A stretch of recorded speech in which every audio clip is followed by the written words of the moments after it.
All right, welcome back. We are going to be checking out the villager farm that we built a little while ago. And to do that, we got to go up the scaffolding here, and then we got to go over to the rails over here. And what we're going to do is we're going to put a little minecart down, and that's how we pretty much got all of these villagers in this castle. There was a couple different places that I did use for it, but for right now, we're just going to place it down over here, and we're going to take a little ride and check out where this rail goes, because we have seen it as we're building, and then when we looked at the redstone bridge we could see it on the side. So we're going to take this and show you guys exactly where it goes and where the end of it is. And you know, in the past I tried to put a little bit more power rails on this thing to make it a little bit faster, but it really honestly, in my opinion, didn't make the biggest difference. So it is a little bit slower. It does take us a little bit of time to get over there, but um, it gives us a chance to kind of look around and see what else maybe we could do. And you see this big old mountain over here. It'd be awesome to build something up there, but we really are surrounded by all snow, like the snow biome. This island over here is really the only spot in the area that there isn't snow. So we got kind of lucky with that. And I do believe it is the spawn where we are building over there. So that's why we did stay over there. It just makes it a little bit easier, so that way we're not clearing off snow and everything. But as we do look around, you can see the villager farm coming up here. It is pretty small. It's nothing crazy, but it does work pretty good. There is a villager house. There are villager houses over here right next to it, and you have to build it within a certain amount of blocks in order for them to be able to breed properly. So that's what we ran into a little bit earlier on this world, is we weren't building them close enough to where the actual villages were.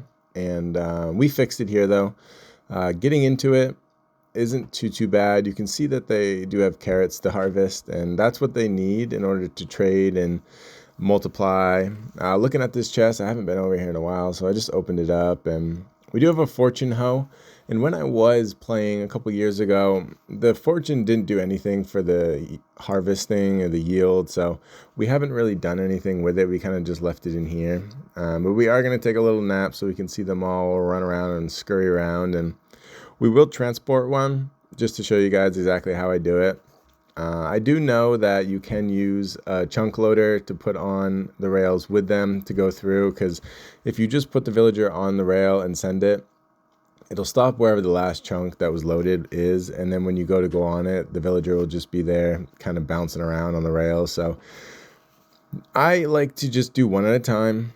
I get it in and I follow it all the way to the base, and I put it where it needs to go, and then I take the rails all the way back, and we just repeat that. And it makes it more tedious, but at the end of the day, like, we're going to be doing this anyway, so it's not the biggest deal for me. I'm not too worried about a few minutes saved there and here. So what we do is we basically just pick one and we just push them all the way to the fence. And as we were pushing this guy, we noticed one pretty close to the opening over there. So we ran over, and this guy has no idea what's going on, just looking out the window. But we're going to push him into the minecart over here. You just open up the little gate, push him in, close the gate, and then he just pops right in there. You give him a little boost, and then you just pop the minecart on and just follow him all the way. And this is how I did everyone, and it was easier this way because you can see the village right there. It's a pretty cool little one over the water there, but we just do this and we just follow him all the way back to the base, and then we put him where we want him. And it causes less mistakes, honestly, because one at a time, what is actually going to go wrong with one? But if we send 10 with 10 chunk loaders, they could get bunched up at some point, and then maneuvering them around the castle sometimes is a little bit of a burden. So that's why we do one at a time, and it just makes things easier.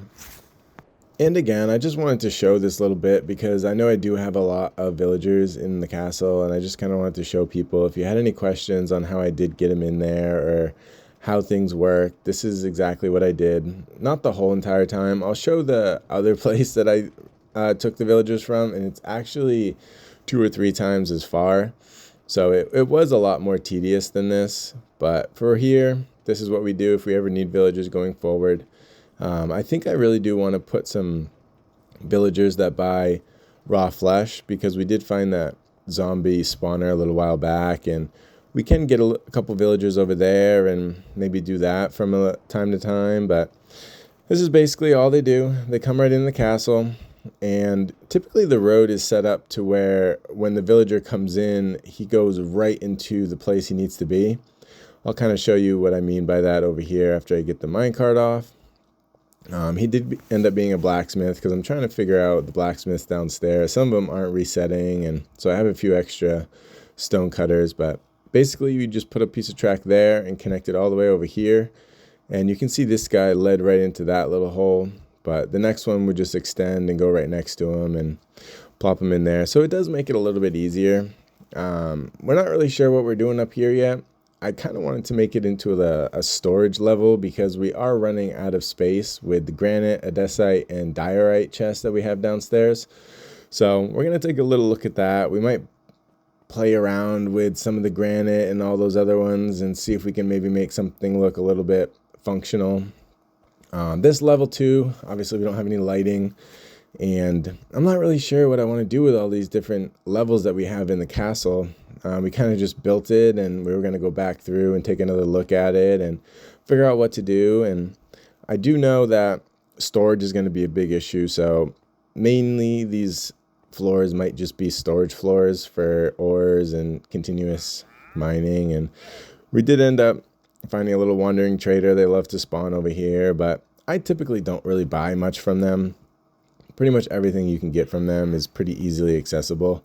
Most things. I do buy tropical fish, and right there you could see you could buy 2 emeralds for a bucket of water, which we're not really in too much need of any emeralds right now, but the ceiling still isn't on. I kind of have put that off a little bit. I've been kind of mining, trying to focus on our redstone gathering, and from here just jump down. And I hope you guys enjoyed that little snippet of how we got the villagers into this world and how we put them where they are now. And maybe in the future we'll add a few more, but for now we're just going to keep mining, and I'll show you a few other things as we go.